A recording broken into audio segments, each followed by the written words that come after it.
ಪುಟಗಳಲ್ಲಿ ಮತ್ತೆ ಬರೆದಂತಹ ಹೊಸ ಅಧ್ಯಾಯ ಆಗುತ್ತೆ. RCB ಮತ್ತೆ ಮತ್ತೆ ಗೆದ್ದಿದೆ. RCB ಟ್ರೋಫಿಯನ್ನ ಮಾತ್ರ ಗೆದ್ದಿರುವಂತದ್ದಲ್ಲ, RCBಯ ಅಭಿಮಾನಿಗಳ ಮನಸ್ಸನ್ನ ಗೆದ್ದಿದೆ. RCBಯ ವಿರೋಧಿಗಳ ಮನಸ್ಸನ್ನು ಗೆಲ್ಲುವಂತಹ ಪ್ರದರ್ಶನವನ್ನ ನೀಡಿದೆ. ಖಂಡಿತ RCBಯ ಫ್ಯಾನ್ಸ್ ಗಳಿಗೆ ಇವತ್ತು ನಿದ್ದೆ ಇರಲ್ಲ, ಇವತ್ತು ನಿದ್ದೆ ಬರಲ್ಲ, ಇವತ್ತು ನಿದ್ದೆ ಮಾಡೋದಕ್ಕೆ ಸಾಧ್ಯನೇ ಇಲ್ಲ. ಏನಕ್ಕೆ ಅಂತಂದ್ರೆ ಇವತ್ತು ಗೆದ್ದಿರುವಂತದ್ದು ಕೇವಲ ಫೈನಲ್ ಅಲ್ಲ, ಇವತ್ತು ಗೆದ್ದಿರೋದು ಒಂದು ಚಿತ್ರ.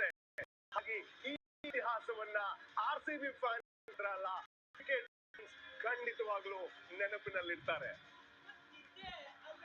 ಗೆದ್ದೆ ಅಂತ ಹೇಳೋದು ನೀವು ಡೆಡಿಕೇಟ್ ಮಾಡಬೇಕು 11 ಜನಕ್ಕೆ ಯಾರು ಜೀವನ ಕಳ್ಕೊಂಡ್ರಲ್ಲ 4ನೇ ತಾರೀಕು ಜೂನ್ ಅವ್ರಿಗೆ ಇದು ಸಮರ್ಪಣೆ.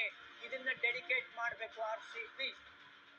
ಕರೆಕ್ಟ್ ಆಗಿ ಹೇಳಿದ್ರಿ ಜಾನಿ. ಈ ತರ ಒಂದು ಟೀಮ್ ಪರ್ಫಾರ್ಮೆನ್ಸ್ ನೋಡಿದ್ರೆ ಆಸ್ ಅ ಹೋಲ್ 10 ಫ್ರಾಂಚೈಸೀಸ್ ನೋಡಿ ಟೀಮ್ ನ ಯೋಚನೆ ಮಾಡ್ತಾ ಇದ್ರೆ ಚಾನ್ಸಸ್ ಜಾಸ್ತಿ ಇದ್ದಿದ್ದು RCBಗೇನೆ. ಬಟ್ ಯಾವ ತರ ಯಾಕೋ ಟ್ರೋಫಿ ವಾಪಸ್ ಇಲ್ಲೇ ಇರುತ್ತೆ, ಎಲ್ಲೂ ಹೋಗ್ತಾ ಇಲ್ಲ ಅಂತ ಆ ತರ ಒಂದು ಡಾಮಿನೇಟಿಂಗ್ ಪ್ರದರ್ಶನ ಕೊಡೋದಲ್ಲದೆ ಅದನ್ನ ಥ್ರೂ ಔಟ್ ದ ಸೀಸನ್ ಇದೇ ತರ ಕಂಟಿನ್ಯೂ ಮಾಡಿದಾರಲ್ಲ. ಇರೋ ಬರೋ ಸಪೋರ್ಟ್ ಸ್ಟಾಫ್ ಯಾವ ತರ ಪ್ಲೇಯರ್ಸ್ ನ ನೋಡ್ಕೊಂಡಿದ್ದಾರೆ, ಯಾವ ತರ ಕೋಚ್ ಹ್ಯಾಂಡಲ್ ಮಾಡಿದ್ದಾರೆ ಪ್ಲೇಯರ್ಸ್ ನ, ಕ್ಯಾಪ್ಟನ್ ಯಾವ ತರ ಪ್ಲೇಯರ್ಸ್ ನ ಹ್ಯಾಂಡಲ್ ಮಾಡಿದ್ದಾರೆ, ಎಲ್ಲದಕ್ಕೂ ಕ್ರೆಡಿಟ್ ಕೊಡ್ಲೇಬೇಕಾಗುತ್ತೆ.